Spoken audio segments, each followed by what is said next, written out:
And we are so proud to have an event like this. Number one, you're going to see a very powerful film. And if you wouldn't mind, in the process of watching that film, you might watch a young man and a girl who is his sister grow up. And when the film is finished, with the help of Dr. Jacob Howland, I'm sorry about my voice, Jacob, apologize. We will have a Q&A afterward. Those who wish to stay, feel free. Those that don't, feel free to leave. But it's a very powerful film. And to think we have the son of that gentleman, who by his own token, having been with him 2 days, is a pretty bright dude himself. And I'm not going to mislead you on that. This is, and I'll just introduce him now, and he'll come out and speak. This is it. Yuval Rabin. This is the man right here.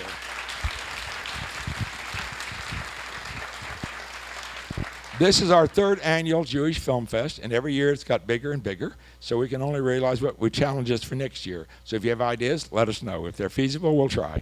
We did the best we could this year, but we had great turnout for all the films, and we will look forward to doing it again next year. And please come to Circle. We live off your movie tickets, and I might add the popcorn. And but we thank you so much for being here tonight. Let's watch the film, and then after that we'll do the Q&A, and look forward to it. Thank you all again for coming. Appreciate it. I'd like to thank Yuval Rabin for coming all the way to Oklahoma, direct from Israel, and coming here directly to no other theater, and to be here this evening for the screening of this film. Thank you, Mr. Rabin.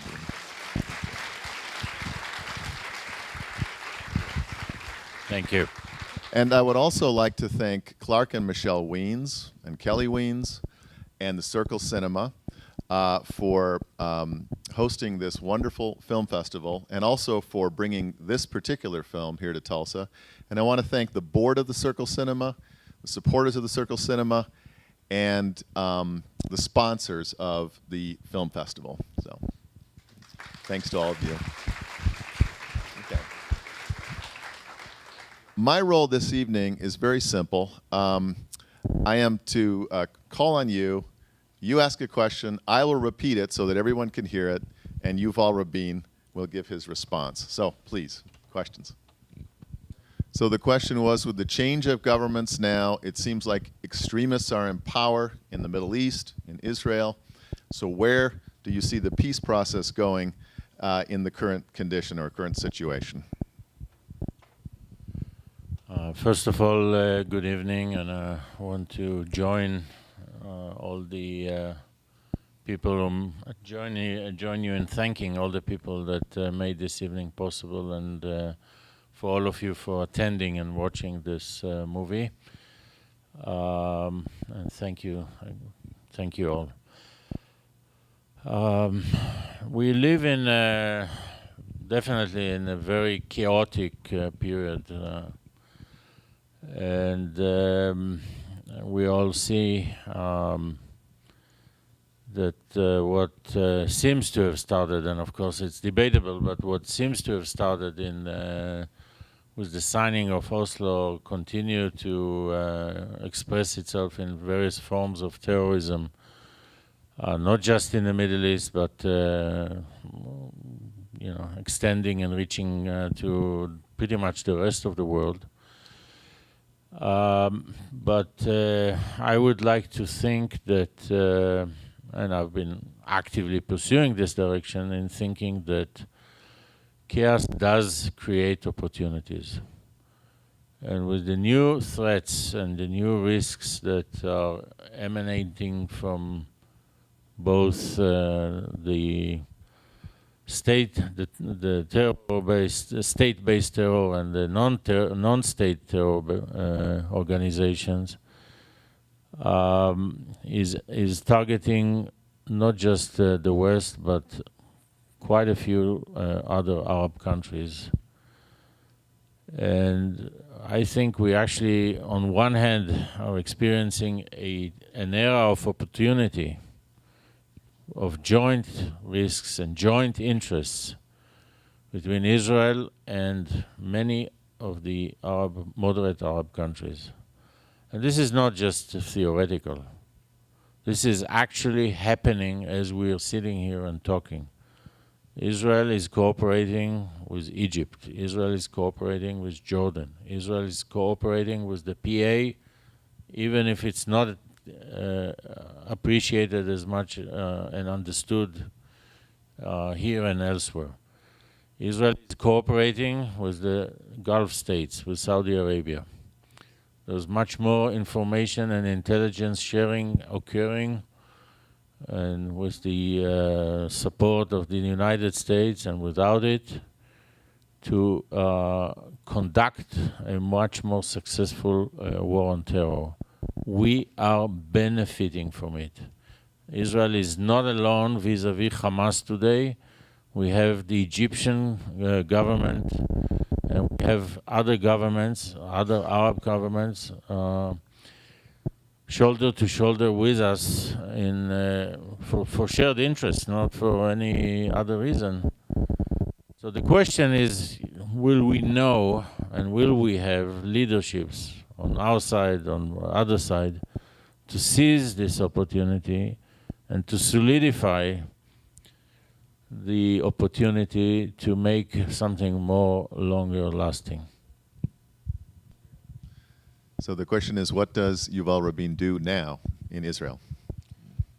So I guess like most people, my life is split between for-profit and non-profit. I'm involved with various non-profit organizations.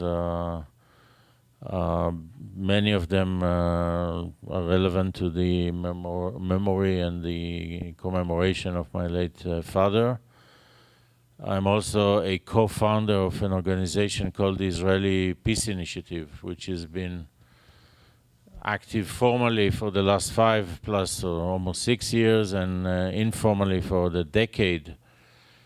And we've been actively promoting an Israeli awareness and Israeli response to the Arab Peace Initiative, an initiative which was tabled almost a decade and a half ago.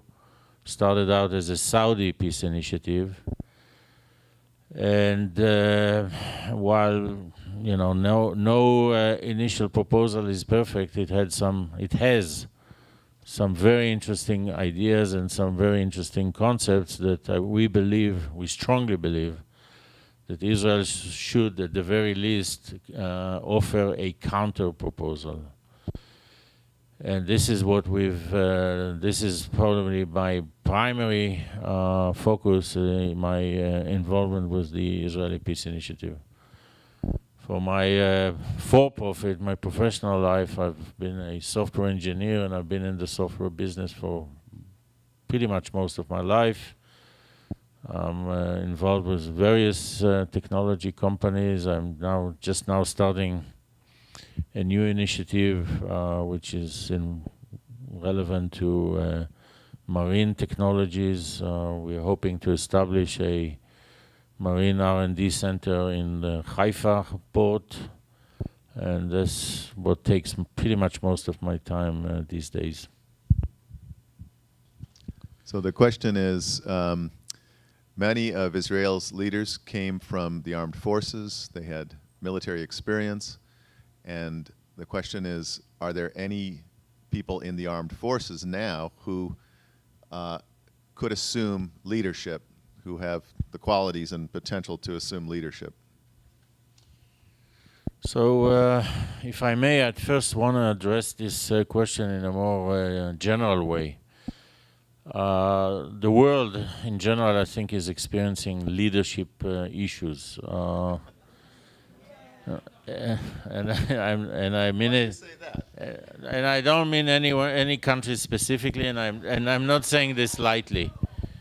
And you mentioned the series of Israeli leaders that have led, and I think what's pretty common these days is that we and I say this in the broadest term of the way, we, the democratic countries of the world, are willing to accept leaders that are less and less experienced, that have rose up in domains which do not require very expressed and proven leadership qualities. And I think that's a big shame. And when we look at when we look at the potential sources for leaders, I think definitely the armed forces are ones. I know, definitely know about our armed forces and security apparatus. They invest massive amount of efforts to train and build leadership qualities in the people.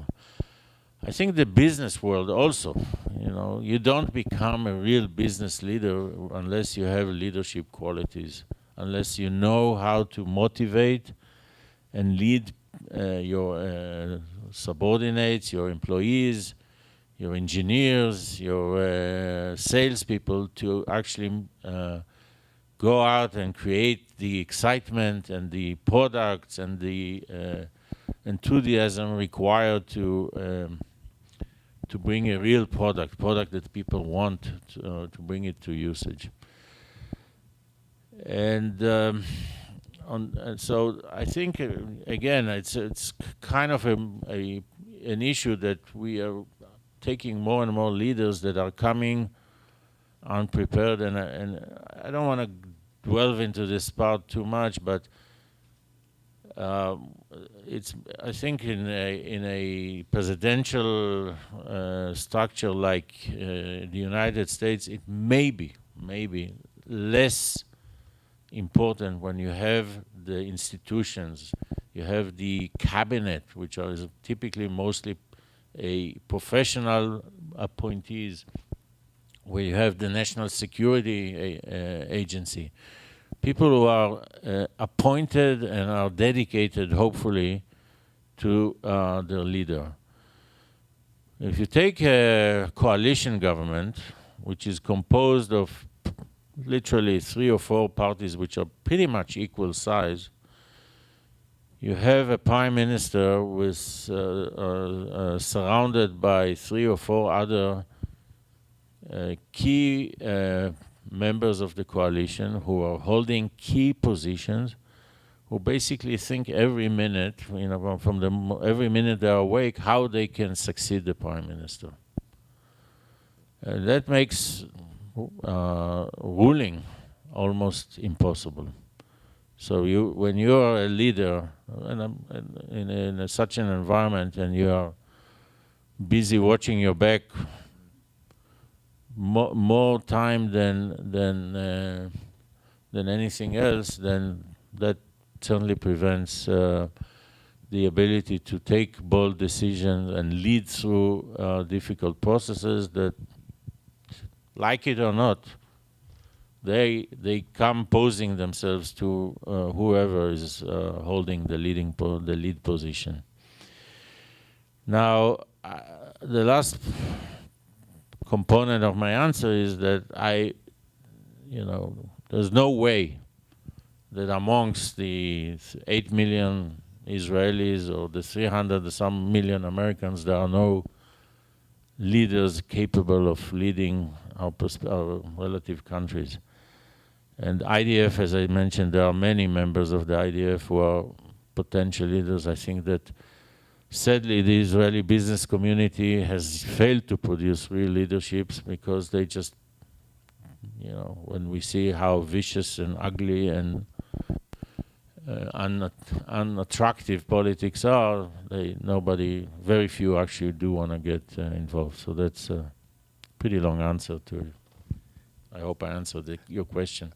I would just like to make a small comment before I call on the next person. I thought the film it was very subtle and very moving to see Shimon Peres and your father in these helicopters traveling together, 2 old men who had been there from the beginning of the state. I mean, and your father was, fought in these wars, was Labor Party, agriculture, and now, of course, the leaders, they're not going to have that experience. And our country's much older, so it's impossible in our situation. But I thought the film did a very nice job of showing sort of the passing of this era as well.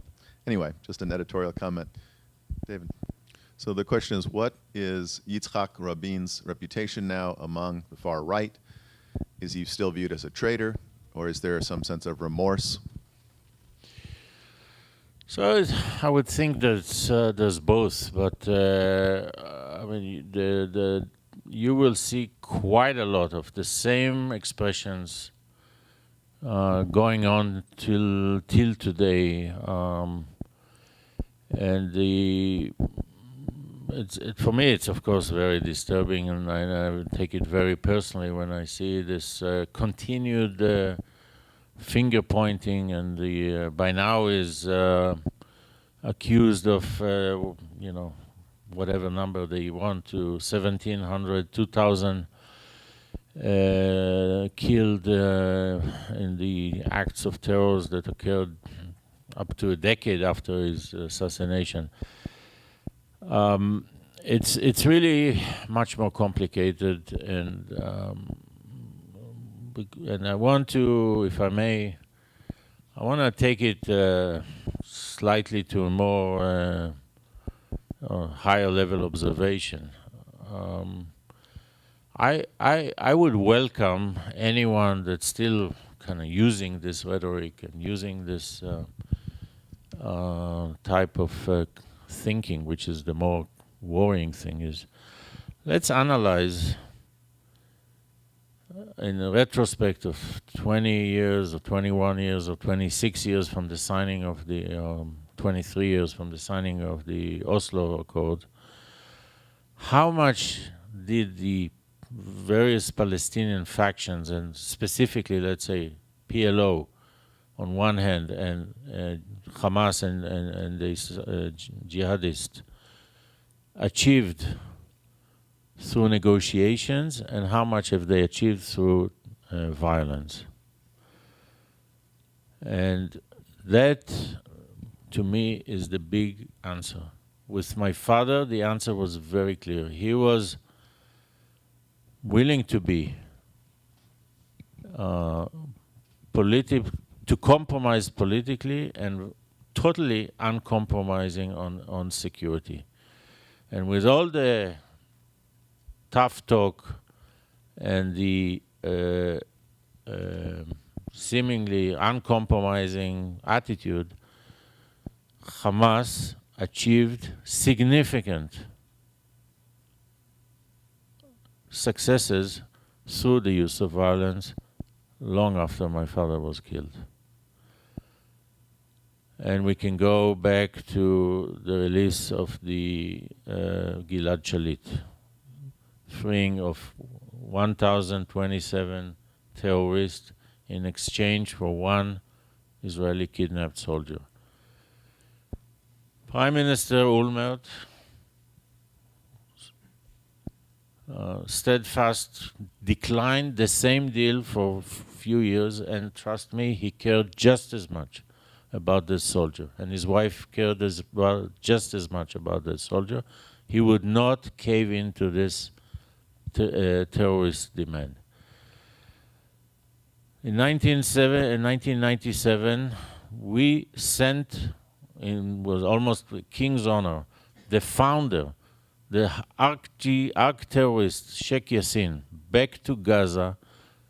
And if you ask me, of all the events that happened since the signing of Oslo, what is the single most devastating act that occurred is the release of the Sheikh Yassin to go back to Gaza, to revive Hamas, and to deteriorate the standing of the Palestinian Authority to the point Hamas became the force that we know it as we know it today. And when we go out and allocate or measure how many of the fatalities, how many of the injuries in the terrorist activities were a result of Hamas activity, jihadist activity, it's almost probably close to 100%, 90, 95%. So these are the things that I think that should be the topic of discussion. And another aspect of this, your question, unfortunately, very sad, my father is dead 21 years. This same mechanism, this same tactic is carried on to this day. Every single individual, regardless of his service, of his contribution to the country, whether they headed the Mossad, whether they headed the Shabak, whether they headed the IDF, and they dare to express some willingness to view the other side's issues, to express views in regards to some level of compromise, they are automatically and immediately categorized as traitors. So the problem is not what happened 21 years ago. The question, and the very dangerous question, is how do we continue moving forward? So 20 years ago, roughly half the country was in favor of peace, and the perception is that the right in the interim. And the question is there any movement back toward the left or toward peace?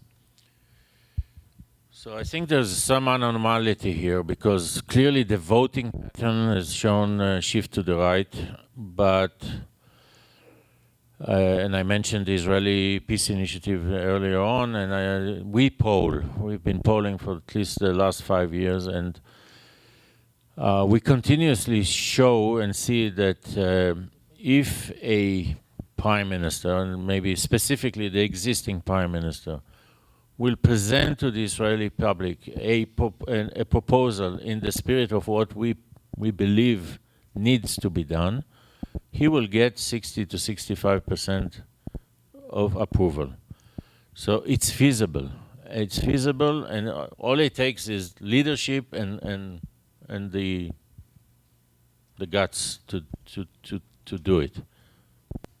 So the question is, or the observation, that the Labor Party is losing votes in the Knesset, and the votes of the parties that would be in favor of negotiation and so forth are going to the right-wing parties. So again, let's look at the map, the political map. The breakdown between right and left is pretty consistent. The problem is that we have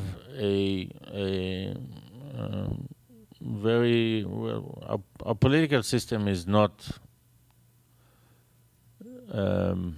is I don't know, say broken down. Let's look objectively. You know, Netanyahu had what is considered a landslide victory. He's got 30 seats. 25% of the seats are perceived as a major victory. And that's because prior elections we were shifting, hovering around the 27, 28, and even lower numbers for the leading party, the ruling party. So the breakdown between the parties within each camp is the problem. And the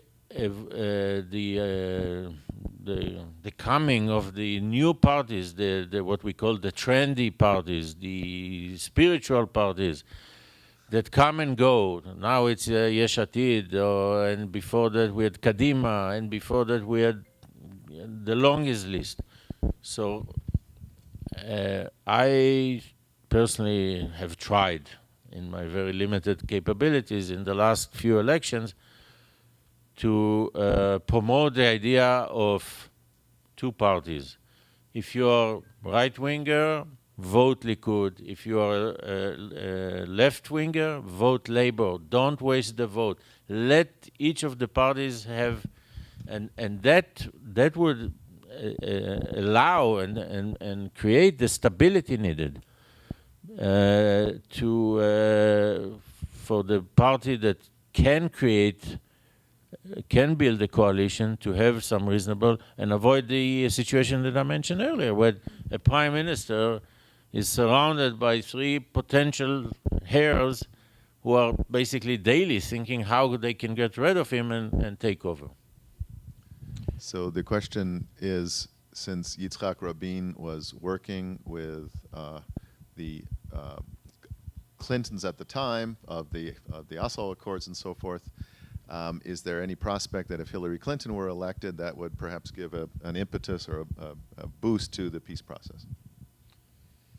So let me say it this way. I think that it really is not the role of the United States or any other country, not the EU and not the UN and not the French and not Quartet and whatever other collection or permutation of countries. It's our responsibility. And Oslo happened without the United States involvement.